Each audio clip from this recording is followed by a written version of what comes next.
আড্ডা দেওয়ার জন্য জায়গা খুঁজে পাচ্ছেন না, আমি বলি আপনারা কই যাবেন? The story tellers. Yes, the story tellers will be the perfect place for you to gossip. তো প্রথমেই ওদের মেনুটা একটু ঘাইটা আসি। তো ওদের মেনুতে ওরা কফি দিচ্ছে এবং ওরা মজিতো দিচ্ছে, মকটেল দিচ্ছে এবং হচ্ছে গিয়ে আপনার বিভিন্ন ধরনের ফ্রাইস, প্ল্যাটার্স এগুলো দিচ্ছে। And the best part is here. এইটা হচ্ছে গিয়ে সবচেয়ে বেস্ট পার্ট। এখানে হচ্ছে গিয়ে একটা প্লে স্টেশন ওরা করবে। তো আপনারা চাইলে এখানে বসে খেলাধুলাও করতে পারবেন, বই পড়তে পারবেন এবং এই টয়গুলা দেখেন, উফ কি সুন্দর না? বেসিক্যালি এটা হচ্ছে গিয়ে আপনার যারা অফিস কলিগ আছে, বস আছে, তাদেরকে তেল মারার জন্য আপনারা এখান থেকে কিনা আপনারা দিতে পারবেন আর কি।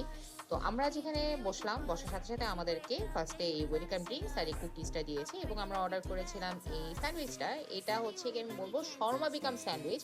শর্মার ভিতরে যে প্যাকেটটা দেয় সেই প্যাকেটটা দিয়ে হচ্ছে স্যান্ডউইচটা চাপা দিয়ে বানায় দিয়েছে।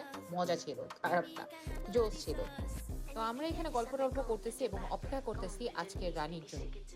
তো আমাদের আড্ডার নায়িকা ক্যালামেরি ফ্রাই চলে আসলো। তো এই ক্যালামেরি ফ্রাইটা খুবই মজা ছিল, এক কথায় 100 খাইতে মজা লাগছে। That's it. তো আপনারা যদি এরকম হ্যাং আউট করতে চান নিরিবিলি জায়গায় এবং একদম ক্রাউড প্লেসের উপরে, তো চলে আসেন স্টোরি টেলার্স। ওকে, বাই বাই।